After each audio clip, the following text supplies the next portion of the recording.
आज हम बात करेंगे बैंक के चार्जेस के बारे में। जो बैंक हमारे अकाउंट से चार्जेस काट लेती है उसके बारे में, और उनसे हमें कैसे बचना है उसके बारे में। तो चलिए शुरू करते हैं। जब हम बैंक में अकाउंट खुलवाने के लिए जाते हैं तो बैंक हमें एक एटीएम कार्ड इशू करती है जो कि फ्री नहीं होता है। उसके लिए बैंक चार्जेस काटती है साल में एक बार। उसे हमें कैसे बचना है? अगर आपको एटीएम कार्ड की आवश्यकता है तभी लीजिए, अगर आवश्यकता नहीं है तो एटीएम कार्ड रखने की आवश्यकता नहीं है, मत लीजिए आप एटीएम कार्ड। या फिर अगर आपका एक से अधिक बैंकों में अकाउंट है फिर एक ही एटीएम कार्ड रखिए, ताकि अगर बैंक सालाना चार्ज भी काटे एटीएम का तो एक ही एटीएम का कटे। बहुत सारे बैंक में अकाउंट है तो बहुत सारे एटीएम कार्ड रखने की आवश्यकता नहीं है। दूसरा है अदर एटीएम चार्जेस। अब यहां पे समझने की बात यह है कि अकाउंट आपका है, सेविंग अकाउंट में पैसे आपके हैं, आप जो एटीएम कार्ड यूज कर रहे हैं, जो बैंक ने आपको इश्यू करी है, उसके लिए आप बैंक को चार्ज भी देते हैं।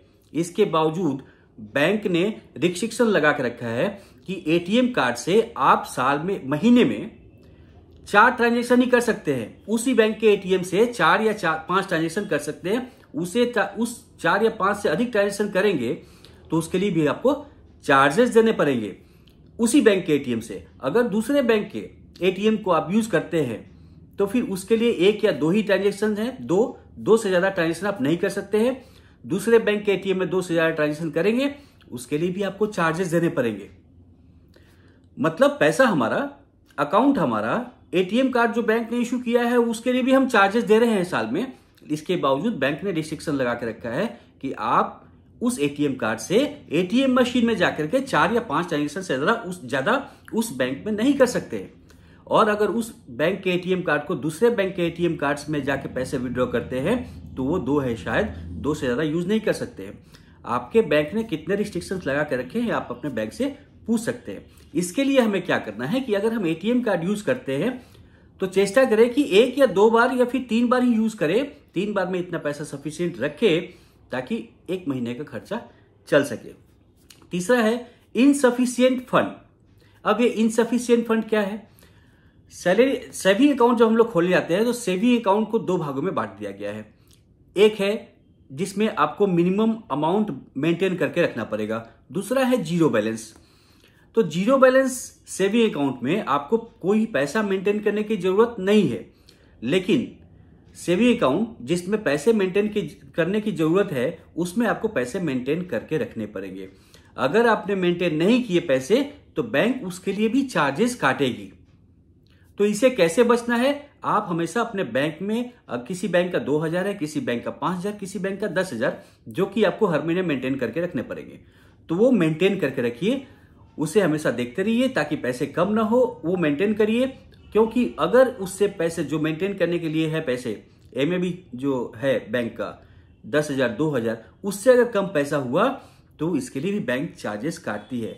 और एक चीज, अगर बैंक में, किसी बैंक में आपने 3,000 रुपये रखने हैं जो कि मेंटेन करने हैं, आपने 3,000 रुपये ही रखे, लेकिन अगर बैंक किसी महीने में कोई चार्जेस काट लेती है उस 3,000 रुपये के लिए तो पैसा आपका कम हो गया, उसके लिए फिर बैंक चार्जेस काटेगी। तो फिर आपको बैंक में सफिशियंट अमाउंट रखना है। जो बैंक में अगर एमएबी जो है 3,000 रुपया है तो आप उससे कुछ ज्यादा पैसा रखें, ताकि चार्जेस भी अगर बैंक काटती है तो आपका जो पैसा मेंटेन करना है 3,000 या 2,000 उससे कम न हो। तीसरा है अमाउंट ट्रांसफर, फंड ट्रांसफर। जब हम लोग बैंक के ऐप से फंड को ट्रांसफर करते हैं, एनईएफटी करते हैं, आरटीजीएस करते हैं, इसके लिए बैंक पैसे नहीं काटती है। लेकिन एक होता है आईएमपीएस। अगर आप आईएमपीएस से, यानी कि आईएमपीएस से जब हम लोग ट्रांसफर करते हैं पैसे, तो कुछ ही मिनटों में पैसे ट्रांसफर हो जाते हैं और जिसको हम लोग ट्रांसफर करते हैं उन्हें रिसीव हो जाते हैं। इसके लिए बैंक चार्जेस काटती है। कुछ बैंकों में 5 रुपया प्लस 18% जीएसटी है इसके लिए, एक ट्रांजेक्शन के लिए। तो अगर हम लोग पैसे ट्रांसफर करते हैं तो कोशिश करें आरटीजीएस और एनईएफटी ही करें, क्योंकि अगर आप आईएमपीएस बार बार करते हैं तो आपको चार्जेस देने पड़ेंगे। दूसरा है अकाउंट क्लोजिंग चार्जेस। अभी आप जब अकाउंट खोलने के लिए जाते हैं और अकाउंट खोलने के 14 दिन के भीतर अगर आप अकाउंट बंद कर देते हैं तो कोई चार्जेस नहीं है। लेकिन अकाउंट खोलने के 14 दिन से लेकर के 1 साल के अंदर बंद करते हैं तो इसके लिए भी बैंक चार्जेस काटती है। चार्जेस डिपेंड करता है कौन सा बैंक कितना काटती है, कहीं 500 रुपया काटती है, कहीं 1000 रुपया काटती है, और जीएसटी तो आपको देना ही है 18%। तो अगर आप बैंक अकाउंट खुलवाते हैं तो यह भी आपको ध्यान रखना है कि 14 दिन के अंदर अगर आप बंद करते हैं अकाउंट तो इसके लिए चार्जेस नहीं है, और 14 दिन से 1 साल के अंदर बंद करते हैं तो उसके लिए चार्जेस है, और 1 साल के बाद कोई कोई बैंक चार्जेस लेती है और कोई कोई बैंक चार्जेस नहीं लेती है। ये जो चार्जेस है, अकाउंट क्लोजर चार्जेस जो है, इसके लिए मुझे आरबीआई से मैंने नोटिफिकेशन बहुत सारा देखा हूं, लेकिन आरबीआई का ऐसा नोटिफिकेशन मैंने अभी तक नहीं देखा है जिसमें बैंक अकाउंट क्लोज करने के लिए भी चार्ज लेती है। दूसरा है डोरमेंसी फी। अगर आपका अकाउंट डोरमेंट हो जाता है, डोरमेंट मतलब आप अपना सेविंग अकाउंट खोल के भूल जाते हैं, उसे यूज ही नहीं करते। अगर आपका एक से ज्यादा सेविंग अकाउंट है, एक सेविंग अकाउंट आपने खोला है और उसमें 2000 1000 जो भी पैसे रखे हो उसको मेंटेन नहीं कर रहे हैं, उसमें से आप विड्रॉ भी नहीं कर रहे हैं और जमा भी नहीं कर रहे हैं, और 1 साल तक आपने उस अकाउंट को यूज नहीं किया, तो वो डोरमेंट हो जाएगी। 1 साल से ज्यादा हो जाता है, 2 साल से ज्यादा हो जाता है तो भी डोरमेंट हो जाती है। तो आपको बैंक में एप्लीकेशन दे करके उस अकाउंट को चालू करवाना पड़ता है। बैंक डोरमेंसी फी के तरफ कुछ पैसे जो है वो आपके अकाउंट से डिडक्ट करती है फिर से अकाउंट को एक्टिव करने के लिए।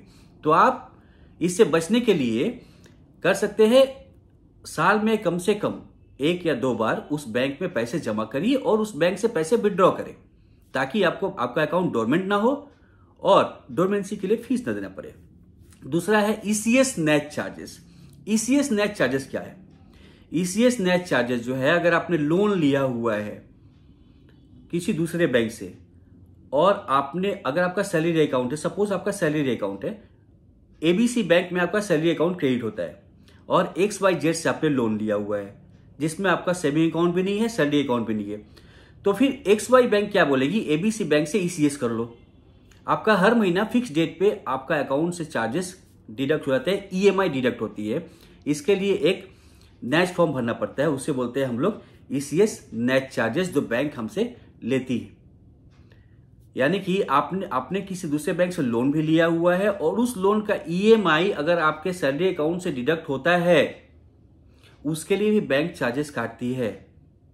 नॉर्मली 25 रुपए है और उसके ऊपर 18% जीएसटी, यानी कि 29 रुपये 50 पैसे आपको कब तक देना है, जब जितने ईएमआई आपके हैं, जितने ईएमआई आपका ईसीएस कटेगा उतने ईएमआई का आपको चार्जेस देना पड़ेगा।